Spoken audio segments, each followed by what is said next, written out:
Hi guys, it's Ronnie here. So I think this video is going to be something that's non-real estate related, and it's actually something that I thought I would do, especially the main reason why I started this YouTube channel, right? So being a real estate agent for 4 years now, I think over the camera you see a lot of the glamorous stuff, the awards, and also I think that this YouTube channel has really picked up quite a bit. So I really want to take this opportunity to really let you guys understand more about being born with a cleft palate and how it has affected my confidence, and these are probably things that you never know about me. So let's get right into it.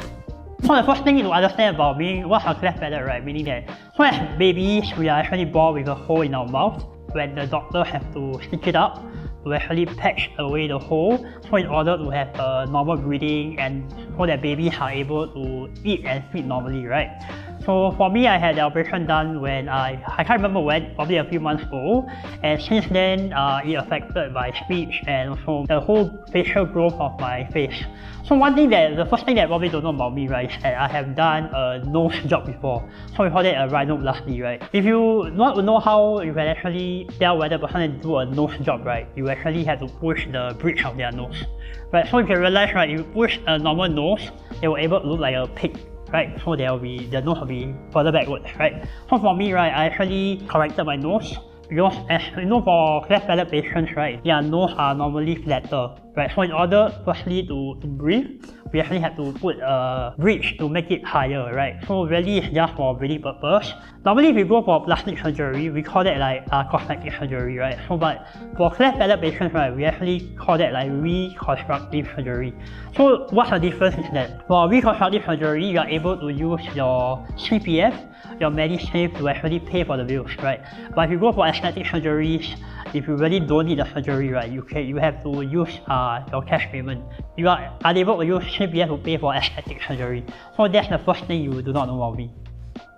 So the second thing that you probably do not know is that I do have hearing issues. I know that a lot of my friends always say that I have selective hearing rather than deficient hearing, but that's not true. Okay, so what actually caused the hearing issue that I have, right, that is because your nose and your ears are connected.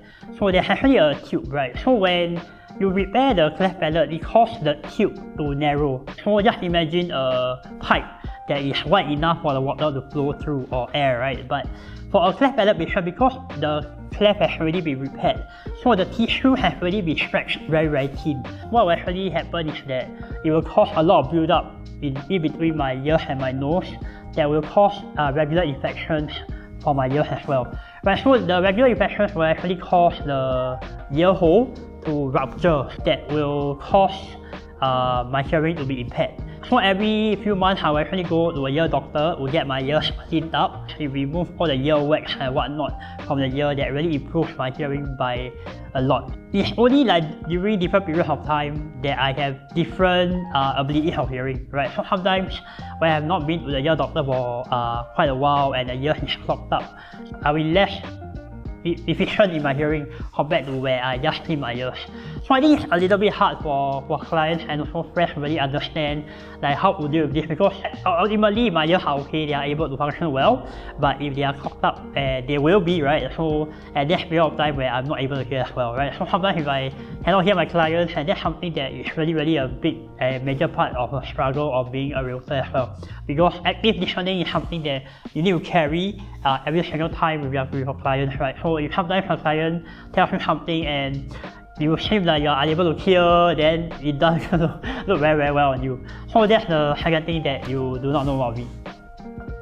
Okay, so the third thing that you do not know about me, right, other than my nose and my ears, there's something that I also did surgery for, is my jaw, right? So I think majority of cleft palate patients, they do have born with an underbite. Underbite means that your upper jaw is further back from your lower jaw, right? So I think as a boy with a cleft palate defect, right? Okay, I won't call it a defect lah, I mean it's just a thing, right? We have to do a lot of surgeries. I think for me, I went through like a total number of close to 20 surgeries since I was born. So one of them at I think it was about 13 or 14 years old, was I had to cut my lower jaw and implant metal bone to push up my upper jaw, right? So, and that's also in accordance to wearing your braces lah, right?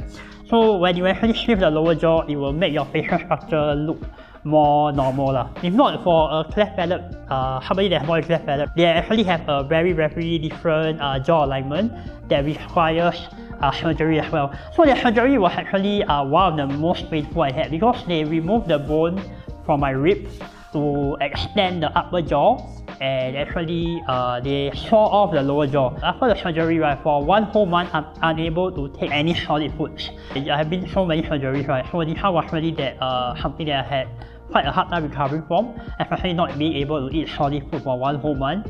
So that's something that voice cleft palate is something that I had to face lah. So I think that's something that you also do not know about me.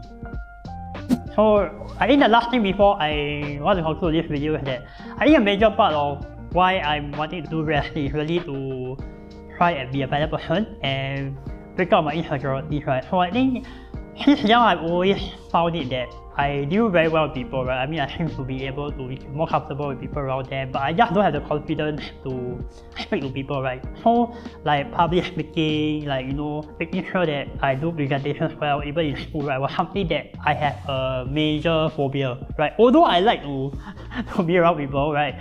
I'm quite extroverted, so but having this cleft palate condition actually prevented me from going into a health-related job until very much later. So I think being a real estate really allows me to meet people from all walks of life, and also allows me to meet people who have a lot of challenges. So that's something that I really appreciate about my job lah. So I also think that having a YouTube channel like this really allows people, the viewers, to really understand more about what having a cleft palate is about. So because I think not many people with cleft palate have the confidence to really talk about this, right? I mean, I don't know many people who have that, but I see that a lot of people actually live with their insecurity or try to hide it. So I think having this platform and having this YouTube channel, although majority of it is for real estate, but I feel that it allows me a platform and avenue to really share my experience and my growing up days to you guys over watching, so at least you can understand a little bit more about somebody with cleft palate, how they struggled growing up lah. If you talk about like being in my early 20s, I never thought that I will be confident enough to do real estate, and I hope that my story inspires like whoever that wants to become a real estate agent to really take the courage and take the plunge to do the best you can, right? So I think if your heart is in it and you really want the best for your clients, I think you will eventually do well, right? Okay, so we have come to the end of this video, and I hope this video has really given you insights about somebody with cleft palate and how their growing up days is very different.